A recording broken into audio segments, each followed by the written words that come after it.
Bom, vamos lá, né? Estou fazendo aqui uma série e é muito importante a gente entender as drogas. Isso mesmo, as drogas que nós utilizamos com uma frequência muito grande. E eu escolhi as queridinhas, atropina e adrenalina. Essas duas drogas, elas estão sempre presentes. E hoje, aproveitar que a gente já está falando, né, fazendo uma série sobre o sistema cardiovascular, por que não? Por que não explicar mais sobre essas drogas no seu uso clínico? Aproveitar a fisiologia, a anatomia e a farmacodinâmica desses medicamentos, né? Bom, não precisava nem falar, né? Mas a gente tem que repetir. Talvez você é novo por aqui, talvez é isso, né? Talvez tem gente nova no meu canal e eu fico falando achando que são as pessoas antigas. Então, se você é novo aqui, ó, tem uma opção aqui de você se inscrever, não paga nada. Você pode dar like, também não paga. Seu comentário é extremamente, tipo assim, é fundamental para eu saber que você gosta, está engajado com o meu conteúdo, fazer perguntas, né? A gente pode estabelecer aí até novos vídeos através dos comentários de vocês, tá bom? Tem a opção de ser membros, né? Tem condições especiais e o ano que vem, 2023, vai ter muita coisa específicas aí para quem é membro do canal. E a gente tem um Instagram. Inclusive, tem coisa rolando lá, hein? Se você não tá lá, você tá perdendo. Beleza? Bom, bora então falar, porque eu sei que vocês estão ansiosos para entender mais sobre atropina e adrenalina. Bora lá?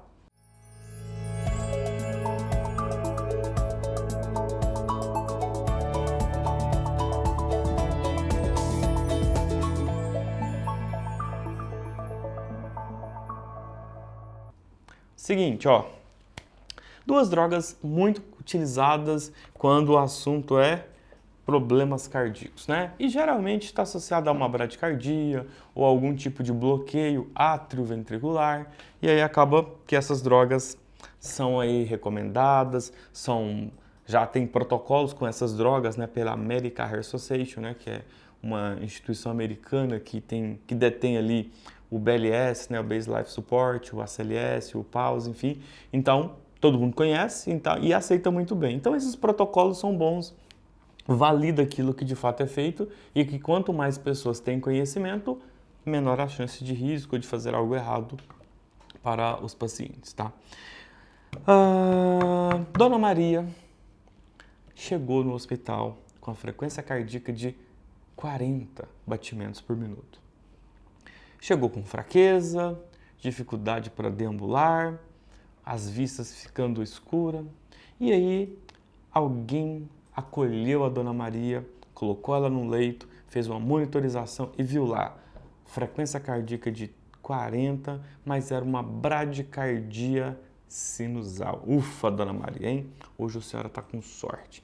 E aí um médico chega, começa a atender a Dona Maria, faz ali um histórico da anamnese, histórico da Dona Maria. E aí ele faz uma prescrição verbal para que um técnico de enfermagem possa administrar atropina. Olha, pega lá 1 miligrama de atropina, né? E faça na Dona Maria. O técnico foi lá, pegou a atropina e pum, fez. Passou um pouquinho, a frequência cardíaca da Dona Maria começou a melhorar, 50, 55, 60, 65 e ficou na casa dos 68 batimentos por minuto, ok? No outro dia, um paciente chamado José.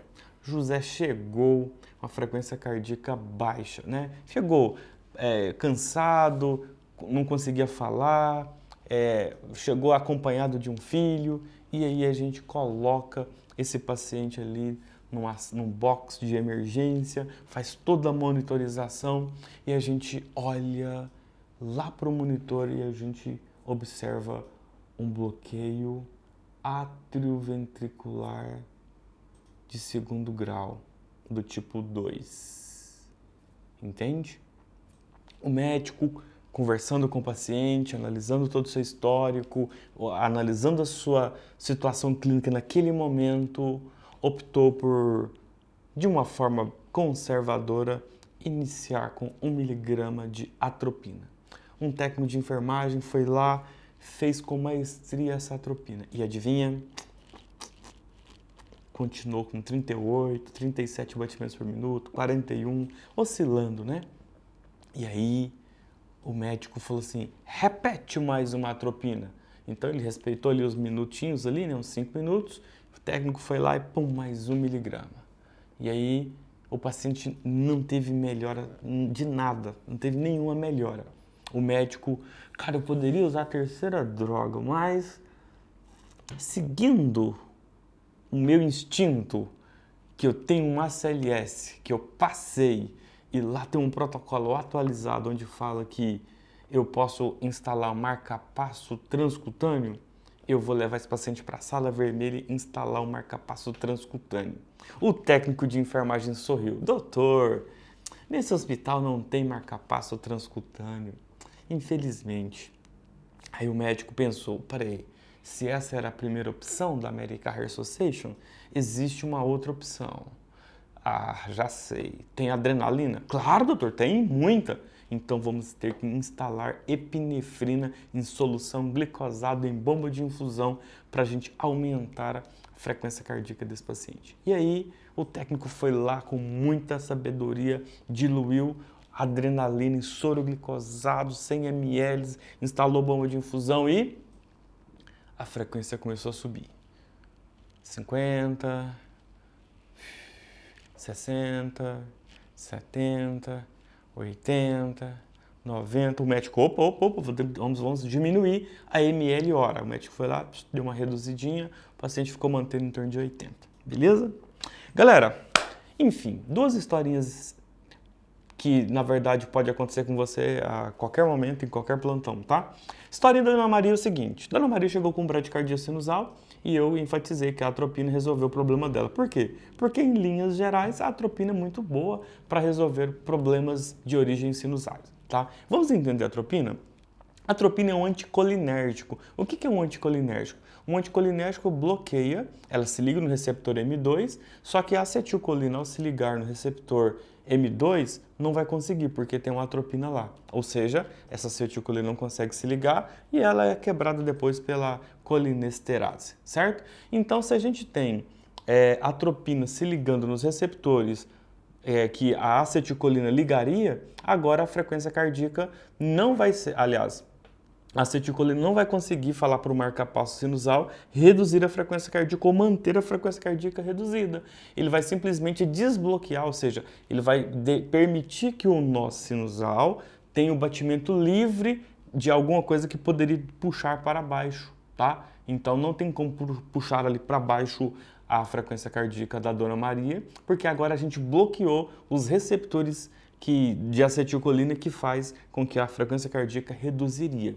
Então, na verdade, a atropina ela não aumentou a frequência cardíaca. A atropina permitiu uma liberdade para o nó sinusal fazer o quê? A frequência cardíaca que ele tem de naturalidade, que é em torno de 72 batimentos por minuto, tá? Belezinha?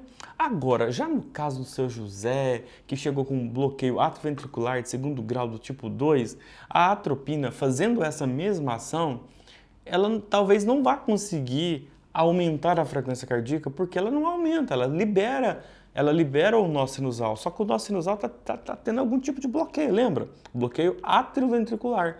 Então, para a gente então forçar um aumento da frequência cardíaca, a gente precisa de uma droga que estimule o aumento de frequência cardíaca. E a atropina não estimula o aumento de frequência cardíaca. A atropina ela permite que a frequência cardíaca volte ali para o seu 72 fisiológico. Esse é o ponto que você tem que entender. Então, quando se instala epinefrina em soro glicosado de forma contínua, vai acontecer o quê? Agora a epinefrina vai lá no receptor beta-1 cardíaco e vai fazer com que ele estimule aumento de frequência cardíaca. Quando você corre, existe uma liberação de epinefrina do seu próprio corpo, aqui no sistema de condução elétrico, para aumentar sua frequência cardíaca no seu cardiozinho.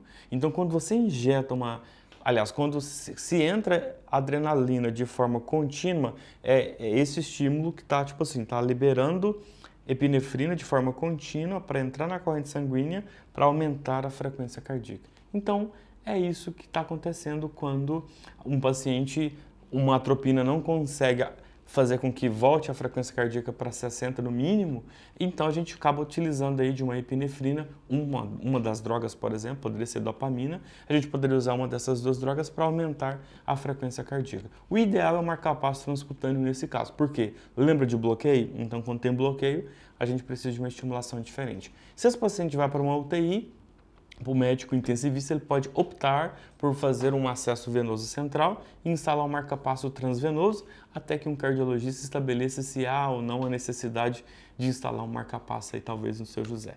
Beleza? Galera, é legal, né? Quando a gente estuda, a gente tem conhecimento, a gente não fica boiando no plantão, nem na emergência, nem na UTI, e a gente consegue, né? Até para quem é professor, a gente consegue ter uma liberdade para explicar de uma forma tranquila para os nossos alunos quando a gente tem conhecimento clínico.